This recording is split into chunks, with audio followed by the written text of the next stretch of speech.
Let's start. I now come to the question of the role of the Planning Commission because this aspect has been brought up repeatedly in the course of the debate, and it is important that we should be clear about it. Just a few minutes ago, the question of implementation of the plan was referred to by one honorable member. It is natural to speak about the Planning Commission, but it has been mentioned in the wrong context, that is, in the context of implementation. So far as getting the blame for itself is concerned, I do not think the Planning Commission should resent it, as the Honorable Home Minister pointed out. The first 5-year plan succeeded very well, and everybody, including the Planning Commission, the government, the states and the people, contributed to its success. But there was one part of that success for which the Planning Commission did not deserve so much credit, and that was in regard to the easier position regarding food supplies. The principal credit for that should go to nature.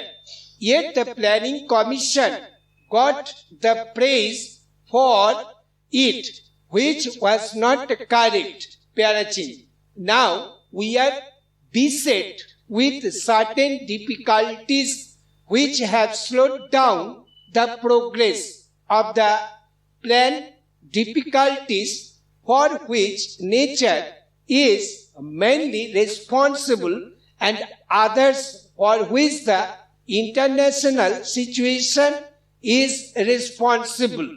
The Planning Commission had no control over the circumstances which gave rise to such difficulties, but there is a general tendency to link up anything that happens to the plan with the Planning Commission.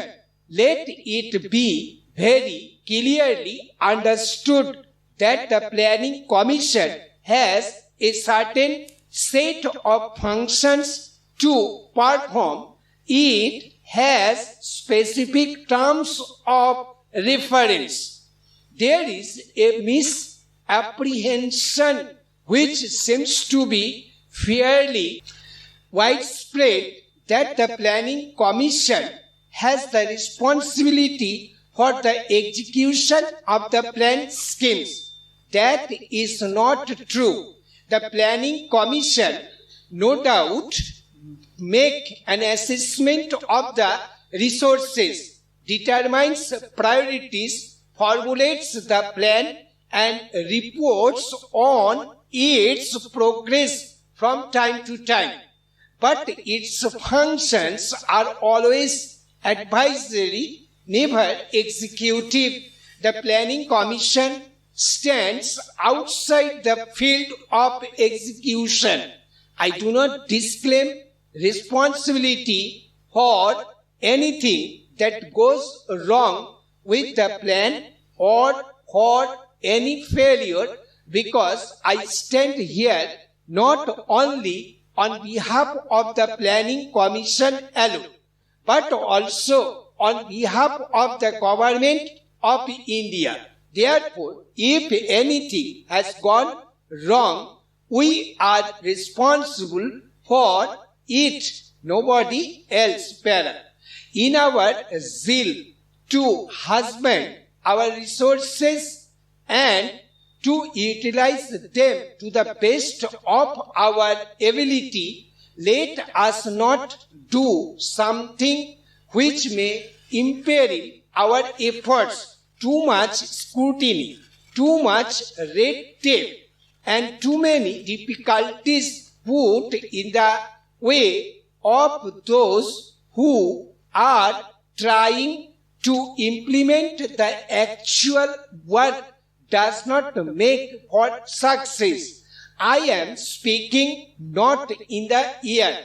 I speak in the light of experience, and I would like to say that it is essential for the success of the second plan to see that the authority that implements the plan, a scheme or a project, whether it be a state government, whether it be a project implementing committee, whether it be a district official or a local authority or a community project authority down in the district, must have sufficient resources both in money and in materials placed at its disposal in a coordinated manner in time, and be able to make such alterations that local needs demand. If this is not done, then, as we have seen, many months of the financial year are spent in getting sanctions, and the unfortunate person on whom devolves ultimate responsibility to implement the work gets the money at the 11th hour. And in the last few months of the year, there is feverish activity naturally. This is not very conducive to efficiently, nor it is the best way of carrying out our work. It leads also to unspent balances, which are very, very injurious at a time when our money position is very tight. Therefore, it is my ever earnest appeal to the Treasury benches to avoid this situation. For I know that if we are anxious, they cannot be less anxious than us.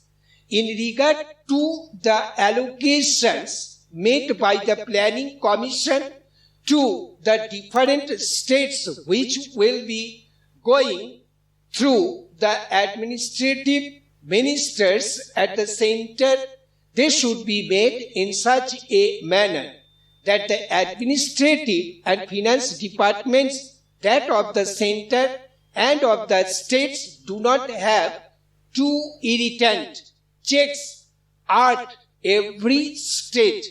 It is true that in democratic procedure we have to have certain checks. These are essential, but such checks should not become irritant. It often happens that the authorities which bring about enthusiasm to the people in an area have to wait and wait for months, while the people lose their enthusiasm. Frustration sets in, and that imperils our plan.